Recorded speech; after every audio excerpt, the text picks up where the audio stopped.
হাঁসের মাংস রান্নায় খুলনায় মনে হয় সেরা।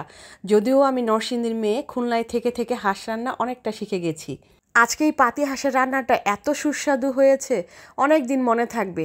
চুই জাল দিয়ে তারপর রান্না করেছি, আস্ত রসুনও দিয়েছি। কিন্তু প্রথমে হাঁসটা হলুদ দিয়ে মেখে নিয়েছি সুন্দর করে, একদম আলতোভাবে হাঁসের পুরা গা হলুদ দিয়ে মেখে তারপরে এই যে গ্যাসের চুলায় ছেঁকে নিয়েছি, মানে পুড়িয়ে নিয়েছি। মাটির চুলায় হলে একটু বেশি ভালো হতো। শুনেছি হাঁসের মাংস নাকি, মানে আস্ত হাঁসটা পুড়িয়ে নিলে নাকি খেতে আরও সুস্বাদু লাগে, সত্যিই তাই। তারপর সুন্দর করে কেটে কুটে নিয়েছি, এই যে আস্ত রসুন আছে, আর কতটুকু মশলা বানিয়ে নিচ্ছি, মানে যতটুকু লাগবে আর কি। আর একটু বাটা মশলার ফিলিংস আসার জন্য হলুদ মরিচের গুঁড়া একসাথে মশলার সাথে দিয়ে ব্লেন্ড করে নিয়েছি। মশলা বলতে এই জায়গায় পেঁয়াজ, আদা আর কয়েক টুকরা রসুন আছে। তো বেশি করে তেল দিয়ে দিয়েছি, মানে এই জায়গায় 1.5 কেজির মতো হাঁস ছিল, তাই 150 গ্রামের মতো সরিষার তেল দিয়েছি। আর যে কোনো মাংস এখন সরিষার তেল দিয়ে রান্না করলে মনে একটু বেশিই ভালো লাগে। আর খুলনার মানুষেরা একটুখানি সরিষার তেল ব্যবহার করে, বিশেষ করে আমার শ্বশুরবাড়িতে সব কিছুই সরিষার তেল দিয়ে রান্না করা হয়। এরপর মশলাগুলো দিয়ে দিয়েছি, একটুখানি নাড়াচাড়া করে নিচ্ছি, মানে হালকা মিনিট 2 মতো নাড়াচাড়া করে, মানে মশলাটা মাংসের গায়ে লাগাচ্ছি আর কি। এরপর পরিমাণ মতো লবণ দিয়ে দিলাম, যদি লবণ লাগে পরে আরও দিব আর কি, ওইভাবেই দিয়েছি।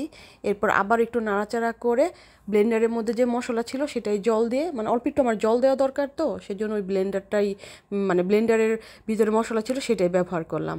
আর বললাম না আজকে চুই জাল দিয়ে রান্না করব, জাল দিয়ে মাংস রান্না করলে কিন্তু আসলেই টেস্ট হয়।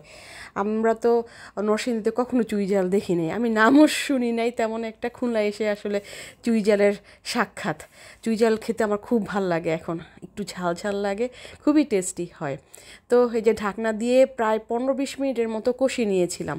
তারপর হচ্ছে এই চুই জাল আর আলু দিয়ে দিয়েছি, আর সেই সাথে ওইটার কি বলে, মানে হাঁসের জানি না, নরম একদম, সেটা পরে দিয়েছি, নয়তো বা গলে যায়।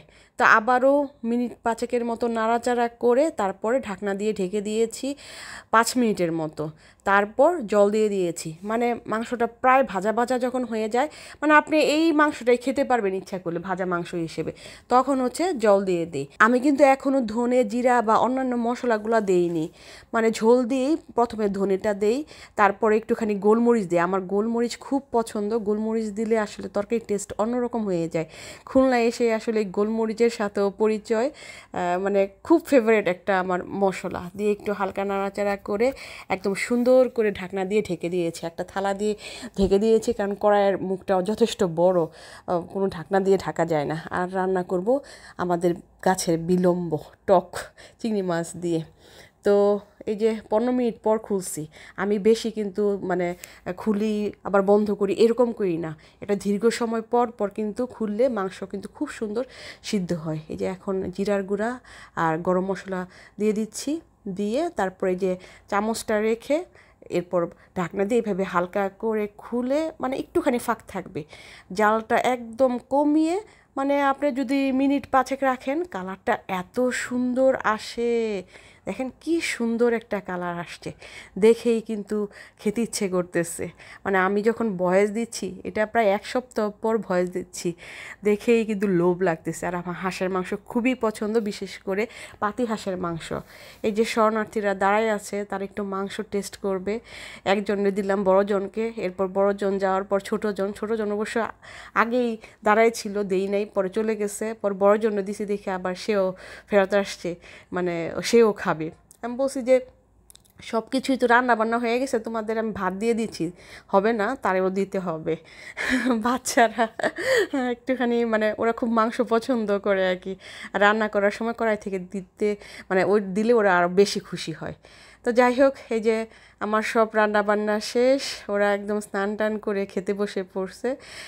মানে আমি বলছি স্নান না করলে কিন্তু আজকে খাবার দিব না, তো ওরা সেজন্য দ্রুত স্নান করছে। ওরা মানে মাংস পছন্দ করে দেখে আমার বাসায় একটু বেশি মাংস রান্না করা হয়, তবে শুক্রবারে একটু স্পাইসি করে রান্না করা হয়, অন্য দিন দেখা যায় বিভিন্ন সবজি দিয়ে রান্না করি। তো যাই হোক, আজকে এই পর্যন্তই, সবাই ভালো থাকবেন। আর এভাবে একবার রান্না করে দেখবেন হাঁসের মাংস চুই জাল দিয়ে আস্ত রসুন দিয়ে, খুবই টেস্টি হয়, খুবই টেস্টি হয়।